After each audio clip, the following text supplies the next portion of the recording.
Then oh my God, I'm penny for that one. I said the echo in Pennyphone away. Nigeria ni free Nigeria aba Ghana beto asase kese bebre ne wasisi kingdom. And I can say, chale yati he ya Nigeria for no bebu nkama fa yesu. Enti Ghana ni betima kwesa wo Nigeria na. Eh, endi o my ben kure. Then oh my God, I'm penny for that one. I said the echo in Pennyphone away. Nigeria ni free Nigeria aba Ghana beto asase kese bebre ne wasisi kingdom. And I can say, chale yati he ya Nigeria for no bebu nkama fa yesu. Enti Ghana ni betima kwesa wo Nigeria na. Eh, endi o my ben kure. Anti o my ben kure ni. Maka kire mo say youth na egu ekire no a bebre ha wo mo. Ye mpanyimfo ni de emfa wo ho. They have seen it say it will not bring any problem. And especially the politicians, though they are using it against the youth. Make sure the politicians, no, they don't want to talk about it. Because on him say every political party be a no mess and on the party no. And maybe ki na chire kakra. And somewhere koso ye somewhere ni enya pa. I say me a video be girl be alateni or ye Igbo ni bisa sa Igbo ade Igbo king we fake Igbo king ni say nyo ye wo Ghana mai we mu no say Ghana ni eba ni krom ewo Igbo ho no mu a no so be ye king o mama no kwa na akwa na yes Snapp-View react me da mo asese ne ye hwe video no. So some Ghanaians have been protesting on their streets that Nigerians must go, Nigerians must leave their country. I mean, you all know the reason, because of that Igbo king. Funny enough, a lot of Nigerians do not actually care about the man or his kingdom, but they are deceiving, and because Ghanaians are protesting, Nigerians must go. My brothers from Ghana, before I tell you my opinion, let me show you something. In Nigeria, we have different languages and tribes just like you have in Ghana. The most spoken language in Nigeria at the moment, according to the statistics, is Hausa, followed by English, followed by Yoruba, and Igbo is in the fourth place. And I'm pretty sure not every Igbo person is supporting this man or his kingdom. A lot of the Igbos I personally talk to do not even know this man. Therefore, it is not even fair to say Igbo must go. Talk less of involving 200 million Nigerians who have nothing to do with the kingdom. Just because some group of Nigerians are trying to build a kingdom in Ghana does not mean all Nigerians are involved. And my opinion on this whole saga is, dear Mr. King, dear Mr. Igbo King, no matter how pure or good your intention of building that kingdom is, since the owners of the country do not like, then leave the idea and move on. Do not let this affect other innocent people and their business. Because if this Nigeria must go protests continue to happen, a lot of innocent Nigerians living in Ghana might be affected. Of course, there are Ghanaians living in Nigeria, but let peace reign. My final message to my Ghanaian brothers, please stop generalizing this protest. It's not about Nigeria at all. It's about some group of people. Concentrate on them. Majority of Nigerians don't care about him or the kingdom. A lot of Ghanaians are angry about this news. So, according to videos on the internet, there is a Nigerian businessman who is trying to establish a kingdom in Ghana. He wants to be a king and he wants to control the territory. According to the internet, he has bought a big piece of land, married a Ghanaian woman, and wants to establish a kingdom in Ghana, an Igbo kingdom in Ghana. And a lot of Ghanaians are not happy about this situation. They are saying that Ghana is a country. Ghana has its own kingdoms. And there is no way somebody from Nigeria is going to come and establish a kingdom in Ghana. To me, I think that is also a very bad idea for a Nigerian to go to Ghana and try to establish a kingdom. It is like Orania in South Africa, and we don't want something like that. When you go to a country, please respect the rules and regulations of that country. There is Nigerian consulate in Ghana. I think that is enough to help Nigerian people who have conflict in the country, instead of trying to establish a kingdom in another man's country.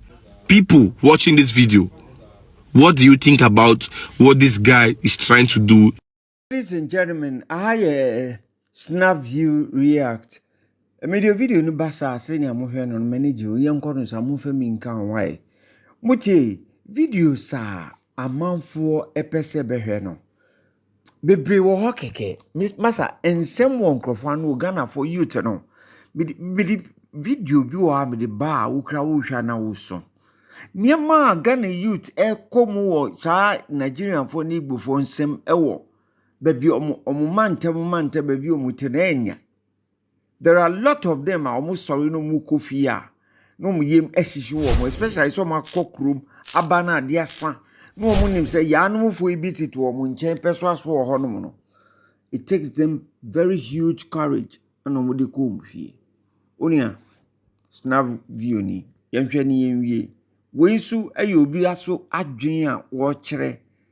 See, I want to show you some ancient information about the people that Ghana is joking with.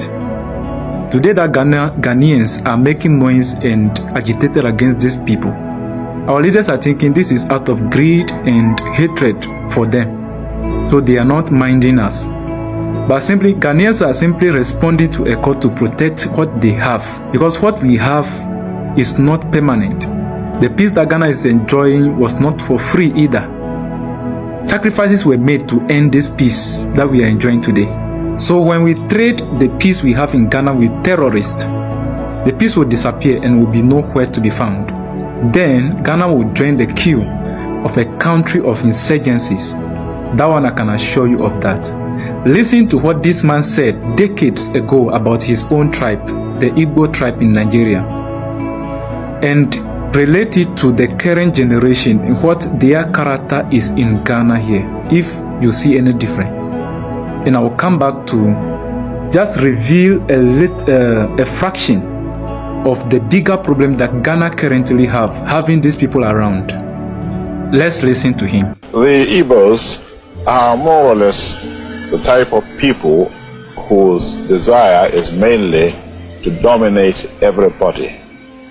If they go to a village, to a town, they want to monopolize everything in that area.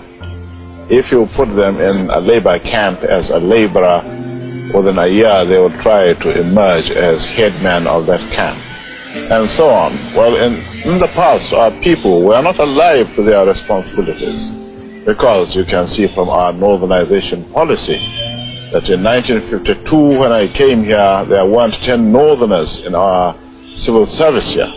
Then I tried to have it northernized, and now all. And what he said was true. You can see why there was Biafra war in Nigeria back then. These people had always been like that. They don't want any other tribe to rule over them as a president. Hence the terrorists in Nigeria today. Today they are in Ghana and we are taking them for granted. And I wish my President Mahama, with all due respect, will hear this. Because his second coming to power in Ghana is Ghana's salvation. He has so many good plans for Ghana, and at the end he wanted to leave a legacy. But this legacy will be determined by what you do today and what you allow today. Whilst focusing on what will benefit Ghana tomorrow, you should be mindful of what you carry along that will destroy it when the tomorrow comes. This is just some fractions of the bigger problem that Ghana currently have, having this Igbo king and his sub-chiefs and chief of staff in Ghana. Every year they celebrate their festival in Ghana, no longer in Nigeria. This calls on the rest of them in Nigeria to travel to Ghana for the celebration. And after the celebration, they are going nowhere. They are remaining in Ghana. Because already Nigeria is not that safe compared to Ghana. So who will want to leave hell to heaven and still want to go back to hell? No way. Even their chiefs would be pleased to have them around to serve them, because every chief wants their people to be around him. Secondly, our leaders are saying, let's not concern about this because our laws are not on their side, and then they are still Nigerian. But they fail to realize that they are marrying to Ghanaian women, and even the current king that is ruling them in Ghana is married to Ghanaian. And very soon, his children will succeed him. That child will now have 50-50 citizenship, both Nigeria and Ghana. And now the laws in Ghana will now be on their side. And then the vision, just like God told Habakkuk to write the vision and make it plain on the paper, that anyone that will read the vision can run with it. Samuel, God bless you. I got this video from the owner, the one who just spoke in the video. He's called Samuel. Charlie, nyamin shira bebre wate. the peace that we are enjoying today, sebi sa ejimi fuya be ro man mu a oman omo techrema lata no omo kasa with arrogance no. Sa peace no nananum ne di peace. Ghana is the only country Muslimi for ni Christians edi nsembo me didi wo faako. Ye fro bi Muhammad ni ye fro bi Mary no omo nyina omo didi ewo asanka baako mo. It is only Ghana. Ebi ni bebia. Enti ni yesi research a omo akoye omo di abase Ghana etoso number 8 when it comes to peaceful nation. And economy the way I say ko. And you know, say nyeme we are yanya sebita frache we did not find it or we did not get it on a silver platter. We didn't find all this on a silver platter. But the work for it. Yena na no musu kan no muji asase si ya no. Ye betumi jaya asase ya masai enkrofo isa no mu de kwana. Masa. Nema hami yo. Nema hami papa me ye video. Sometimes me we are miso. Some of the videos masa me pese me de bebramo. Videos me uhu a. Uhwe video na usu. Yakayaka dia sa nkrofo omudi ye Ganafo. Ni eti oman we mu. Na mpanyimfo no asabi ya vote ama no. They seems not to care. Makramo. Raho pa for this video. And the way Samuel also kasaye no. Igbo fo nye nkrofo ye ni omotra o. So ujimi na uye mistake. Nyame nhyira mo. Bye bye.